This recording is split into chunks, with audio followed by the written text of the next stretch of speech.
Glass జాగ్రత్త.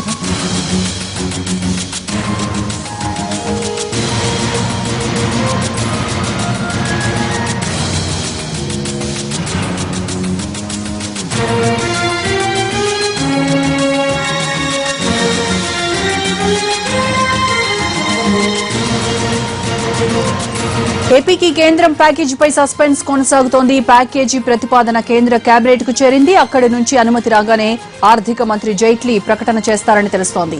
మరోవైపు కేంద్ర మంత్రి జైట్లీ, పీఎంఓ అధికారులు ఎప్పటికప్పుడు చంద్రబాబుతో టచ్ లో ఉన్నారు. సీఎం కూడా అనుక్షణం సమీక్ష చేస్తున్నారు. చంద్రబాబు అనుమతితోనే ప్యాకేజీకి రూపకల్పన చేస్తున్నారు. ఇప్పటి వరకు అందిన ప్రాథమిక సమాచారం ప్రకారం కేంద్రం 1,50,000 కోట్ల ప్యాకేజీకి సిద్దమైనట్టు తెలుస్తోంది. పోలవరం ప్రాజెక్టుకు 28,000 కోట్లు, విద్యా సంస్థల అభివృద్ధికి 5,000 కోట్లు, వెనుకబడ్డ ప్రాంతాల కోసం 2,000 కోట్లు, ఇతర రంగాలకు కూడా నిధులు కేటాయించినట్టు సమాచారం.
ఏపీకి కేంద్రం ప్యాకేజీపై సస్పెన్స్ కొనసాగుతోంది. ప్యాకేజీ ప్రతిపాదన కేంద్ర కేబినెట్ కు చేరింది. అక్కడి నుంచి అనుమతి రాగానే ఆర్థిక మంత్రి జైట్లీ ప్రకటన చేస్తారని తెలుస్తోంది. మరోవైపు కేంద్ర మంత్రి జైట్లీ, పీఎంఓ అధికారులు ఎప్పటికప్పుడు చంద్రబాబుతో టచ్ లో ఉన్నారు. సీఎం కూడా అనుక్షణం సమీక్ష చేస్తున్నారు. చంద్రబాబు అనుమతితోనే ప్యాకేజీకి రూపకల్పన చేస్తున్నారు.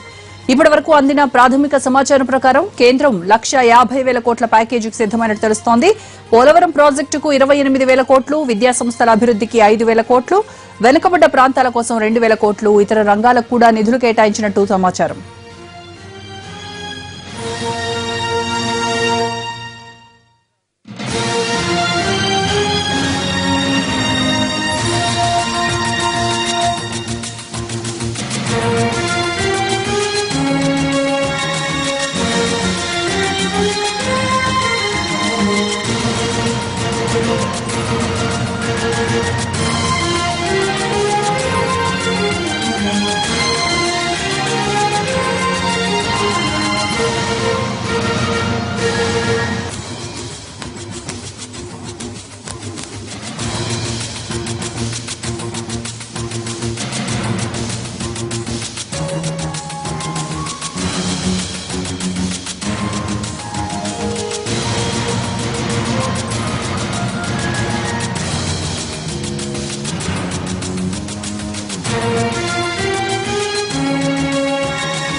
ఏపీకి ప్రత్యేక ప్యాకేజీలో అనుక్షణ ఉత్కంఠ కొనసాగుతోంది. ఏ క్షణంలోనైనా జైట్లీ మీడియా ముందుకొచ్చే అవకాశాలు కనిపిస్తున్నాయి. మరిన్ని వివరాలు మా ప్రతినిధి సురేష్ లైవ్ లో అందిస్తారు. సురేష్, జైట్లీ ఎప్పుడు మీడియా ముందుకు రాబోతున్నారు?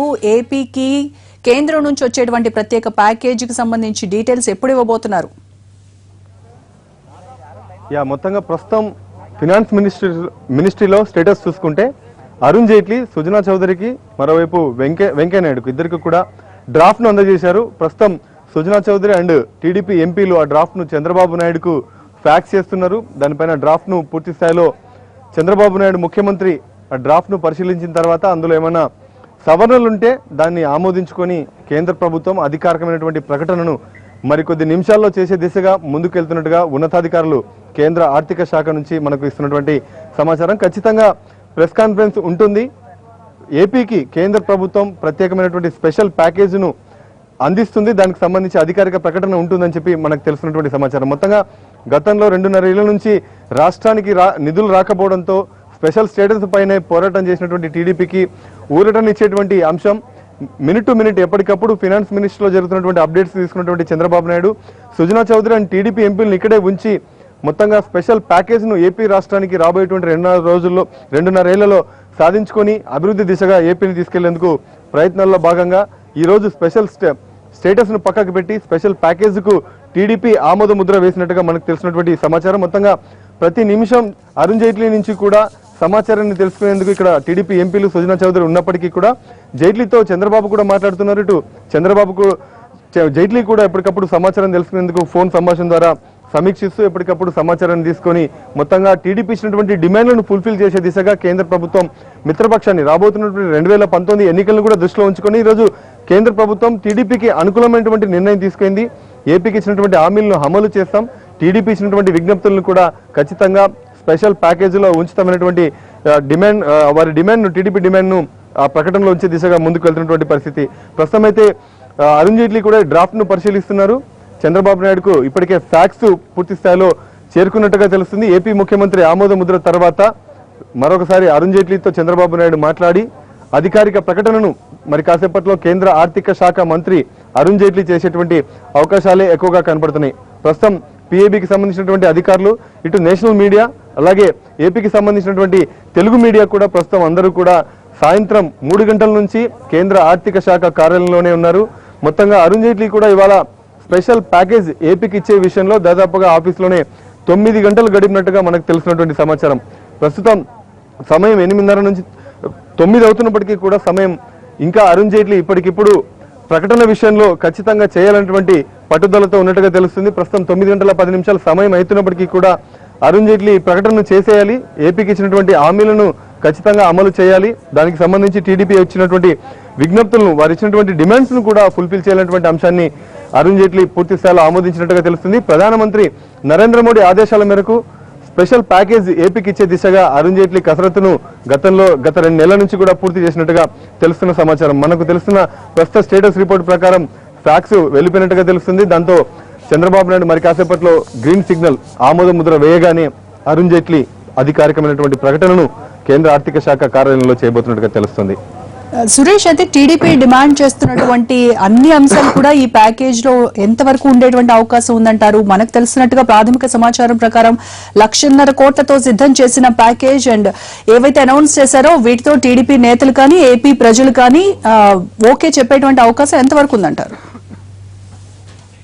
ఖచ్చితంగా టీడీపీ ఇచ్చినటువంటి డిమాండ్ లో చూసుకుంటే రాష్ట్రానికి రావాల్సినటువంటి రెవెన్యూ డెఫిసిట్ ను కేంద్రం ఫుల్ఫిల్ చేయాలని డిమాండ్ చేశారు. అందులో స్పష్టంగా స్పెషల్ ప్యాకేజ్ లో రాబోతుంది. పూర్తి స్థాయిలో నిధులు ఏపీ ఇచ్చినటువంటి డిమాండ్ ప్రకారమే కేటాయించేటువంటి అవకాశాలు స్పష్టంగా కనపడుతున్నాయి. దాదాపుగా ప్రస్తుతం రెవెన్యూ డెఫిసిట్ కి సంబంధించి 10,000 కోట్లు కూడా విడుదల చేసేందుకు కేంద్ర ప్రభుత్వం సిద్ధంగా ఉన్నట్టు తెలుస్తుంది. ఇప్పటికే 4,000 కోట్లు విడుదల చేసిన కేంద్రం రిమైనింగ్ ను కూడా విడుదల చేసేందుకు ప్యాకేజీలో ప్రకటించేటువంటి అవకాశాలు కనపడుతున్నాయి. అంతేకాకుండా ప్రస్తుతం ఉన్నటువంటి పరిస్థితుల్లో రాజధాని నిర్మాణానికి కేంద్రం నిధులు కేటాయించాలని చెప్పి డిమాండ్ చేసింది. ఈ 2.5 ఏళ్లలో కూడా అరాకొరా నిధులు ఇవ్వడం వలన రాజధాని నిర్మాణంలో తాత్కాలిక భవనాల్లోనే పరిపాలన కొనసాగిస్తున్నటువంటి విషయాన్ని దృష్టికి తీసుకెళ్లిన టీడీపీకి ఊరట కలిగించేటువంటి అంశం స్పెషల్ ప్యాకేజీలో రాజధాని నిర్మాణం కోసం స్పష్టంగా 2,000 నుంచి 2,500 కోట్లు అధికారిక భవనాల కోసం కేటాయిస్తూ నిర్ణయం తీసుకుంది. అదే కాకుండా మౌలిక వసతులు ఖచ్చితంగా ప్రస్తుతం ఉన్నటువంటి ఏపీ హైదరాబాద్ కు పూర్తి స్థాయిలో రీచ్ కావాలంటే క్యాపిటల్ ఏరియాలో మౌలిక వసతులు, రహదారుల నిర్మాణం ఉండాలి. దాంతోపాటు ఏపీ స్టేట్ లో కూడా మౌలిక వసతుల విషయం పైన కేంద్రం సహకరించాలనేటువంటి డిమాండ్ ను ముందుకు తీసుకొచ్చింది. దానికి సంబంధించి కూడా 20 నుంచి 25 వేల కోట్ల నిధులను కేటాయించేందుకు స్పెషల్ ప్యాకేజీలో కేంద్ర ప్రభుత్వం ముందుకు వెళ్తున్నట్టుగా మనకు తెలుస్తున్నటువంటి సమాచారం. అంతేకాకుండా పోలవరం ప్రాజెక్టు నిర్మాణం విషయం పైన ఇప్పటికీ ఇంకా పోలవరానికి నిధులు కేటాయించే విషయంలో ప్రతి బడ్జెట్ లో దాదాపుగా 2014లో అధికారం వచ్చిన తర్వాత నరేంద్ర మోడీ సర్కార్ ఇప్పటికీ బడ్జెట్లు ప్రవేశపెడుతూ ముందుకు వెళ్తున్నప్పటికీ పోలవరం ప్రాజెక్టు నిధుల విషయంలో 100 కోట్లు 1000 కోట్లు ప్రకటిస్తూ ముందుకు వెళ్తున్నటువంటి పరిస్థితి. అది పూర్తి స్థాయిలో 5-10% నిధులు కేటాయించడం వల్ల ప్రాజెక్టు నిర్మాణం పూర్తి కాదనే విషయాన్ని గతంలో నుంచి కూడా టీడీపీ సర్కారు పోలవరానికి పూర్తి స్థాయిలో నేషనల్ ప్రాజెక్ట్ గా ప్రకటించారు. కాబట్టి విభజన చట్టం అమలు విషయంలో కేంద్రం సుముఖతగా రాష్ట్ర అభివృద్ధి దిశగా పోలవరం ప్రాజెక్టు నిర్మాణానికి సహకరించాలన్నటువంటి డిమాండ్ తెచ్చింది. దానికి అనుగుణంగానే 28 వేల కోట్ల నుంచి 30 వేల కోట్ల వరకు పోలవరం ప్రాజెక్టు నిర్మాణానికి కేంద్రం సహకరించే దిశగా ముందుకు వెళ్తున్నటువంటి పరిస్థితి. ఈ అంశాలన్నింటినీ కూడా టీడీపీ ఖచ్చితంగా స్పెషల్ ప్యాకేజీలో చేర్చాలన్నటువంటి డిమాండ్ ముందుంచింది. స్పెషల్ స్టేటస్ రాకపోవడం కారణంగా ఆలోచిస్తే స్పెషల్ స్టేటస్ ఉన్న రాష్ట్రాలకు 90:10 నిధులు కేటాయిస్తుంది రాష్ట్ర ప్రభుత్వం, స్పెషల్ గా సెంట్రల్ సంబంధించినటువంటి స్కీమ్స్. దాంతోపాటు ఇన్సెంటివ్స్, దానికి లోటు ఏదైతే ఉంటుందో స్పెషల్ స్టేటస్ లేనటువంటి రాష్ట్రాలకు 60-40 రేషియోలతో నిధులు ఇస్తారు. ఆ 30% రేషియో నిధులు లాస్ అవుతుంది కాబట్టి స్టేటస్ లేకపోవడం కారణంగా వాటిని కూడా ఇచ్చే దిశగా ముందుకు వెళ్తామని చెప్పారు. అయితే ఇన్సెంటివ్స్ కావాలి, పరిశ్రమలను ఏర్పాటు చేయాలి, దానివల్ల రాజధానితో పాటు రాష్ట్రం అభివృద్ధి చెందాలన్నటువంటి డిమాండ్ కూడా ఉంచింది. దీనికి సంబంధించి పన్ను రాయితీలు ఇవ్వాలన్నటువంటి డిమాండ్ ను, దానికి చట్టబద్ధత కల్పించాలని కూడా రాష్ట్ర ప్రభుత్వం కోరినప్పటికీ వీటిపైన కేబినెట్ నిర్ణయం తీసుకోవాల్సినటువంటి అవసరం ఉంది. కాబట్టి జీఎస్టీ బిల్లును కేంద్రం ఉభయ సభలో ఆమోదించింది. దాని తర్వాత జీఎస్టీ అమల్లోకి వచ్చేటువంటి అవకాశాల పరిస్థితుల్లో ఇన్సెంటివ్స్ సంబంధించి ఇటు ట్యాక్స్ కి సంబంధించినటువంటి అంశాన్ని టీడీపీ ముందుకు తీసుకొచ్చినప్పటికీ కూడా వాటిని పెండింగ్ లో ఉంచారు. కేబినెట్ ఆమోదం తర్వాత వాటిని కూడా అమలు చేసేటువంటి అవకాశాలు కనబడుతున్నాయి. అంతేకాకుండా రైల్వే జోన్ ప్రధానంగా డిమాండ్ ను వైజాగ్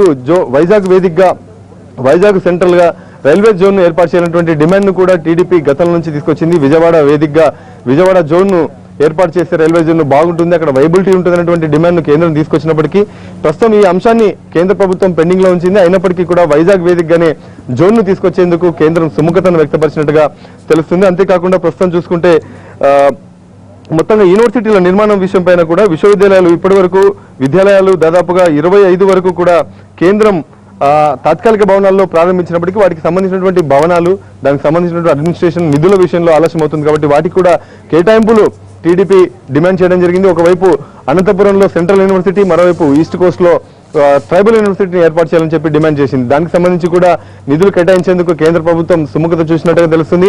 దీంతో పాటు వెనుకబడిన జిల్లాలకు సంబంధించి కూడా టీడీపీ పార్టీ ముఖ్యమంత్రి చంద్రబాబు నాయుడు వెనుకబడిన జిల్లాల్లో రాయలసీమతో పాటు వెనుకబడిన ఉత్తరాంధ్ర జిల్లాలకు నిధుల కేటాయింపును డిమాండ్ చేశారు. దానికి సంబంధించి కూడా 6 ఏళ్ల పాటు 2100 కోట్లకు పైగా నిధులు కేటాయించేందుకు ప్యాకేజీలో పూర్తి స్థాయిలో వీని ఫుల్ఫిల్ చేసే దిశగా ప్యాకేజీలో కూడా చూపించినట్టుగా మనకు తెలిసినటువంటి సమాచారం. దీనికి కూడా కేంద్రం సుముఖత చూపినట్టుగా మనకు తెలుస్తుంది. అంతేకాకుండా కమర్షియల్ క్యారిడార్స్ ను కూడా ఏర్పాటు చేసే విషయంలో కేంద్రం సహకరించాలని చెప్పి టీడీపీ ప్రధానంగా డిమాండ్ చేసింది. ఆ అంశాన్ని కూడా కమర్షియల్ క్యారిడార్ ప్రస్తుతం కామర్స్ అండ్ ఇండస్ట్రీస్ మినిస్ట్రీ దీని క్లియరెన్స్ రావాల్సింది. ఆ తర్వాత అధికారిక ప్రకటన దీనిపైన కూడా ఉండేటువంటి అవకాశాలు. ప్రస్తుతం అయితే స్పెషల్ స్టేటస్ కు పూర్తి స్థాయిలో పక్కకు పెట్టినటువంటి కేంద్రం ప్రస్తుతం స్పెషల్ ఫైనాన్షియల్ ప్యాకేజ్ ను మాత్రం రాష్ట్ర ప్రభుత్వానికి ఇచ్చే దిశగా అడుగులు వేస్తుంది. టీడీపీ ఇచ్చినటువంటి డిమాండ్స్ దాదాపుగా ఫుల్ఫిల్ చేస్తూ స్టేటస్ కు అనుగుణంగా రాష్ట్ర అభివృద్ధి విషయంలో ఎటువంటి అన్యాయం జరగకుండా ప్యాకేజీని ప్రకటించే దిశగా ముందుకు వెళ్తున్నటువంటి పరిస్థితి. అయితే ప్రతిపక్షాలు ఇటు రాజ్యసభ వేదిక ఇచ్చినటువంటి బీజేపీ ఇచ్చినటువంటి హామీని పక్కకు పెట్టి ప్యాకేజ్ ఇస్తే మాత్రం ఓవైపు కాంగ్రెస్, మరోవైపు వైఎస్ఆర్ కాంగ్రెస్ పార్టీ దీన్ని తప్పు పట్టేటువంటి అవకాశం ఉన్నప్పటికీ ప్రస్తుతం Chandrababu Naidu minute to minute updates తీసుకొని ప్యాకేజీ విషయంలో ఎప్పటికప్పుడు పూర్తి స్థాయిలో రాష్ట్ర అభివృద్ధి కోసం రాబోయేటువంటి 2.5 ఏళ్ల విషయాన్ని దృష్టిలో ఉంచుకొని రాబోతున్నటువంటి రోజుల్లో కూడా రీజనల్ పార్టీస్ బలంగా రాష్ట్రాల్లో ఉండేటువంటి అవకాశాలు ఉంటాయి. కాబట్టి ఆ అంశాన్ని కూడా దృష్టిలో ఉంచుకొని మరోవైపు బీజేపీ కూడా టీడీపీ పార్టీకి సహకరించే దిశగా ముందుకు వెళ్తున్నటువంటి పరిస్థితులు కనబడుతున్నాయి. మొత్తంగా చంద్రబాబు నాయుడు అనుకున్న విధంగా కేంద్రంపై ఒత్తిడి తీసుకొచ్చి రాబోయే 2.5 ఏళ్లనైనా ముందుగా నిధులు రాబట్టేటువంటి ప్రయత్నాల్లో సక్సెస్ అయ్యాయని చెప్పి భావించవచ్చు. అధికారిక ప్రకటన తర్వాత దాదాపుగా 1,50,000 కోట్ల పైగా ప్యాకేజ్ ఉన్నటువంటి అవకాశాలు కనబడుతున్నాయి. ఎందుకంటే గతంలో 2.5 ఏళ్లలో రాష్ట్రం ప్రభుత్వం కేంద్రం నుంచి సాధించింది ఏమీ లేదు కాబట్టి అరకొర మాత్రమే కేంద్రం రాష్ట్రానికి సహకరించింది. కాబట్టి రాబోయే రోజుల్లోనైనా ఈ ప్యాకేజ్ రూపంలో నిధులు రాబట్టి రాబోయేటువంటి భవిష్యత్తులో స్పెషల్ స్టేటస్ విషయం పైన పోరాడమైనటువంటి అంశాన్ని టీడీపీ ఆలోచనలో ఉన్నట్టుగా తెలుస్తుంది. అందులో భాగంగానే ఈ రోజు ప్యాకేజీను ఒప్పుకున్నట్టుగా తెలుస్తుంది చంద్రబాబు నాయుడు. ప్రస్తుతం ప్యాకేజీకి సంబంధించినటువంటి అంశం పైన డ్రాఫ్ట్ చంద్రబాబు గారితో ఉన్నట్టుగా మనకు సమాచారం. మొత్తంగా క్లియరెన్స్ తర్వాత మరి కాసేపట్లోనే అరుణ్ జైట్లీ కేంద్ర ఆర్థిక శాఖ కార్యాలయంలో మరికొద్ది సేపట్లోనే అధికారిక ప్రకటన చేసేటువంటి అవకాశాలున్నాయి. రైట్ సురేష్.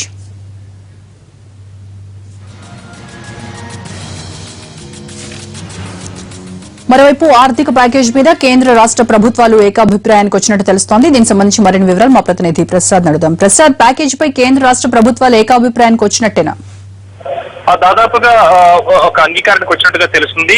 ముఖ్యమంత్రి చంద్రబాబు నాయుడు చాలా అనేక అంశాల్లో కూడా చాలా పట్టుదల పెట్టి కేంద్రాన్ని ఒప్పించడం కూడా జరిగింది. ప్రధానంగా పోలవరం ప్రాజెక్టుకు అయ్యే మొత్తం ఖర్చు కూడా కేంద్రమే భరించాలన్నది ఒక నిబంధనగా పెట్టడం జరిగింది. మొత్తం 100% అంటే ప్రాజెక్టు వ్యయం ఎప్పుడు కూడా కాలం గడిచే కొద్దీ పెరుగుతుంది. అయితే ఇంత మేరకే మేము ఇస్తామని చెప్పకుండా ప్రాజెక్టు పూర్తయ్యేంత వరకు కూడా ఆ ఖర్చు అంచనా వ్యయం ఎప్పటికప్పుడు పెరుగుతప్పటికీ కూడా మొత్తం ఖర్చును కూడా కేంద్రమే భరించాలన్నది ఒక నిబంధన. ఆ నిబంధనకు దాదాపు ఒప్పుకున్నట్టుగా తెలుస్తుంది. అది కాకుండా ఎక్స్టర్నల్ ఎయిడెడ్ ప్రాజెక్ట్స్ కింద అంటే మౌలిక వసతుల రూపకల్పన కోసం విదేశీ బ్యాంకులు ఇచ్చే రుణాలు రాష్ట్రానికి ఒక పరిమితి ఉంటుంది. ఒక రాష్ట్రం కేవలం ఇంత మేరకే అప్పు తెచ్చుకోవాలంటుంది. ఆ రాష్ట్ర తెచ్చుకునే రుణ పరిమితిని కూడా పెంచేసి దాదాపు 4,000 కోట్ల నుంచి 5,000 కోట్ల రూపాయలకి పెంచి ప్రతి ఏడాది కూడా 4,000 నుంచి 5,000 కోట్ల వరకు తెచ్చుకోవచ్చు. అయితే 5 ఏళ్ల పాటు 5,000 కోట్ల రూపాయలు కనుక తెచ్చుకున్నట్టయితే 25,000 కోట్ల రూపాయల వరకు రుణాన్ని విదేశీ బ్యాంకుల నుంచి విదేశీ సంస్థల నుంచి అప్పుగా తెచ్చుకునే అవకాశం ఉంది. అయితే ఈ అప్పును దాదాపు మొత్తం కూడా కేంద్ర ప్రభుత్వమే భరించాల్సింది. అయితే దీనికి సంబంధించి విధానపరమైన కేంద్ర ప్రభుత్వం తీసుకోవాల్సింది. ఇప్పుడు కేంద్ర ప్రత్యేక హోదా అమలవుతున్న రాష్ట్రాల్లో కూడా ఈ ఎక్స్ట్రా ఎయిడెడ్ ప్రాజెక్ట్స్ కింద ఏ మేరకు కేంద్రం భరించాలన్న అంశంపై ఇంకా కేంద్రం ఒక నిర్ణయం తీసుకోలేదు. ఆ నిర్ణయం తీసుకున్న తర్వాత 70% భరాయించి కేంద్రం రాష్ట్రం 30% భరించాలా, లేకపోతే 90% కేంద్రం భరాయించి 10% రాష్ట్రం భరించాలా అన్న అంశంపై ఒక విధానపరమైన నిర్ణయం తీసుకునే అవకాశం ఉంది. అయితే ఆంధ్రప్రదేశ్ సంబంధించి మాత్రం ప్రత్యేక పరిస్థితుల్లో దాదాపు 90% ప్రాజెక్టు వ్యయాన్ని ఈ అప్పులను మరలా కేంద్రమే తీర్చాలి అనే ఒక నిబంధనను చేసి రాష్ట్రానికి ఆ మేరకు ఆర్థిక ప్రయోజనం చేకూర్చి వెసులుబాటు కల్పించాలని కేంద్రం ఆలోచిస్తున్నట్టుగా తెలుస్తుంది. ఆ ప్రతిపాదన కూడా ఈ ప్యాకేజీ ప్రకటనలో ఉండే అవకాశం ఉన్నట్టుగా తెలుస్తుంది. ఇది కాకుండా కేంద్ర పథకాలలో దాదాపు 90% అంటే గ్రామీణ సడక్ యోజన లాంటి అనేక ప్రాజెక్టుల్లో 90% ప్రత్యేక హోదా ఉన్నట్టయితే 90% కేంద్రమే భరించాల్సి వస్తుంది. కేవలం 10% మాత్రమే రాష్ట్రం భరించాల్సి వస్తుంది. ఆ విధంగా 90% నిధులు కేంద్రమే అందజేసేందుకు ఒక నిర్ణయం తీసుకున్నట్టు తెలుస్తుంది. మొత్తానికి ఈ ప్రకటనలో దాదాపుగా రాష్ట్రానికి 1,50,000 కోట్ల రూపాయల మేరకు ఆర్థిక ప్రయోజనాలు చేకూరుతాయన్నది అధికారులు వేసినటువంటి ప్రాథమిక అంచనాగా ఉంది. ఇదే కాకుండా ఇండస్ట్రియల్ కారిడార్ కింద అటు బెంగళూరు విశాఖ అదేవిధంగా చెన్నై విశాఖ సంబంధించి ఆ ఇండస్ట్రియల్ కారిడార్ లో దాదాపు 4 ప్రాజెక్టులు వచ్చే అవకాశం ఉంది. ఆ 4 ప్రాజెక్టుల వ్యయం కూడా 12,000 కోట్ల రూపాయలు ఉంటుందన్నది వాణిజ్య శాఖ మంత్రిత్వ శాఖ వేసే అంచనా. ఆ మేరకు కూడా రాష్ట్రానికి ప్రయోజనాలు చేకూరుతాయి. ఇది కాకుండా ప్రత్యేక హోదా వల్ల రాష్ట్రానికి అనేక అంశాల్లో అనేక ప్రయోజనాలు చేకూరే ఉంది. అది దాదాపు ప్రతి సంవత్సరం కూడా 2,500 కోట్ల రూపాయల వరకు ఉంటుందన్నది అంచనా. ఈ 2,500 కోట్లు 5 ఏళ్ల పాటు కనుక ఇచ్చినట్టయితే 12,500 కోట్ల రూపాయలు ఉంటుందన్నది అదొక అంచనా. ఇది కాకుండా కొత్తగా నిర్మిస్తున్నటువంటి రాజధాని నిర్మాణం కోసం దాదాపు ఇచ్చే అన్ని డిపిఆర్ అంటే డీటెయిల్ ప్రాజెక్ట్ రిపోర్ట్స్ యథాతథంగా మొత్తం కూడా కేంద్రమే భరించేందుకు సంసిద్ధతను వ్యక్తం చేసింది. ఆ మేరకు దాదాపు 7,000 నుంచి దాదాపు 9,000 కోట్ల రూపాయల వరకు ప్రయోజనాలు ఉంటాయన్నది ఒక అంచనాగా ఉంది. అయితే ఎప్పటికప్పుడు మాత్రం రాష్ట్ర ప్రభుత్వం ఈ డిపిఆర్ ప్రాజెక్టులు సమర్పించాలి. ఆ మేరకు నిధులను మంజూరు చేయడం జరుగుతుంది. ఇది కాకుండా రాష్ట్ర రాజధానికి అనుసంధానం చేస్తూ వేసే రహదారుల నిర్మాణం దాదాపు 25,000 కోట్ల రూపాయలు ఉంటుందన్నది ఒక అంచనా. ఆ మొత్తం డబ్బు కూడా కేంద్రం నేషనల్ హైవేస్ అథారిటీ భరిస్తుందన్నది ప్రతిపాదన చేశారు. ఆ మేరకు రాష్ట్రము అదేవిధంగా కేంద్ర ప్రభుత్వం ఒక అంగీకారానికి వచ్చాయి. ఇదే కాకుండా రాష్ట్రంలో ఉన్నటువంటి నౌకాశ్రయాల అభివృద్ధి కోసం దాదాపు 20,000 కోట్ల రూపాయలు కేంద్రమే మొత్తం భరించే అవకాశం ఉంది. ఆ మేరకు ఖర్చు కేంద్ర రాష్ట్ర ప్రభుత్వానికి ఒక పైసా కూడా ఖర్చు లేకుండా రాష్ట్రమే ఆ మొత్తం నిధులను కూడా సమకూరుస్తుంది. ఈ రకంగా వెనుకబడిన జిల్లాల అభివృద్ధి కోసం ఏటా ఒక్కొక్క జిల్లాకు 50 కోట్ల రూపాయలు ఇచ్చే ప్రతిపాదన దేశంలో ఎక్కడా కూడా ఇప్పుడు అమల్లో లేదు. అయినప్పటికీ కూడా ఒక ప్రత్యేక పరిస్థితులు ఉన్నాయి కాబట్టి విభజన తర్వాత ఆర్థిక లోటును ఎదుర్కొంటున్నటువంటి రాష్ట్రానికి ఆదుకోవాలన్న ఉద్దేశంతో ఈ ప్రతి 7 జిల్లాలకు ప్రతి సంవత్సరం కూడా దాదాపు 350 కోట్ల రూపాయల వరకు 5 ఏళ్ల పాటు ఈ డబ్బు కూడా వెనుకబడిన జిల్లాలకు ఆర్థిక ప్రత్యేక ప్యాకేజ్ కింద వస్తాయి. ఇది కాకుండా రాష్ట్రానికి కలిగే ఆర్థిక లోటును భర్తీ చేసేందుకు కేంద్ర ప్రభుత్వం 14వ ఆర్థిక సంఘం సిఫార్సులు చేసింది. ఏ సంవత్సరం ఎంత లోటు ఉందో చాలా స్పష్టంగా చెప్పింది. ఆ మేరకు ఆర్థిక లోటును ఎప్పటికప్పుడు కేంద్రం ఆంధ్రప్రదేశ్ కు నిధులను మంజూరు చేసేందుకు కూడా అంగీకరించింది. ఆ మేరకు ఇప్పుడు ఈ ప్రకటనలో కూడా ఈ అంశాన్ని ప్రస్తావించడం జరుగుతుంది. ఇక ఇది కాకుండా తొలి సంవత్సరం 2014-15వ ఆర్థిక సంవత్సరంలో 10 నెలల పాటు ప్రభుత్వం ఏర్పడిన కొత్తలో 10 నెలల పాటు కలిగినటువంటి ఆర్థిక లోటును రాష్ట్రం చేసే ప్రతిపాదనలు చాలా కొద్దిగా పెద్ద సంఖ్యలో ఉన్నది. దాదాపు 12,000 కోట్ల రూపాయల మేరకు ఈ ప్రతిపాదనలు ఇవ్వడం జరిగింది. అయితే కేంద్రం ఈ విషయంలో కొంత మేరకు ఉదారంగా ఉన్నప్పటికీ కూడా ఇది కేవలం 7 నుంచి 8,000 కోట్ల రూపాయల వరకు ఈ ఆర్థిక లోటు ఉంటుందన్నది అంచనా వేసింది. దీనిపై కూడా ఒక నిర్ణయానికి వచ్చారు ఇటు రాష్ట్ర ప్రభుత్వం అటు కేంద్ర ప్రభుత్వం. మొత్తానికి అన్ని అంశాలపై సమగ్రంగా ఇరువురు చర్చించుకున్న తర్వాత ఒక అంగీకారాన్ని రావడం జరిగింది. పెద్ద స్థాయిలో ఈ ఆర్థిక ప్రయోజనాలు ఉంటాయి. ముఖ్యమంత్రి చంద్రబాబు నాయుడు ఈ అంశంపై ప్రత్యేక హోదా అనే అంశం రాజకీయ అంశంగా మారింది కాబట్టి కేంద్ర ప్రభుత్వం కూడా చాలా ఉదారంగా ఉండాలి, చాలా ఉదారంగా రాష్ట్రాన్ని ఆదుకోవాలి, ఇతర రాష్ట్రాలతో సమానంగా అభివృద్ధి చెందే దిశగా ఆర్థిక సాయం కేంద్రం అందించాలి అన్న అంశాన్ని, అదేవిధంగా ఇతరత్ర అనేక వర్గాలను రాష్ట్రంలో ఉన్నటువంటి ప్రజలను మెప్పించే రీతిలో ఈ ప్యాకేజీ ఉండాలన్న గట్టి పట్టుదల పట్టడంతో ఆ మేరకు కేంద్రం అంగీకరించింది. రైట్ ప్రసాద్.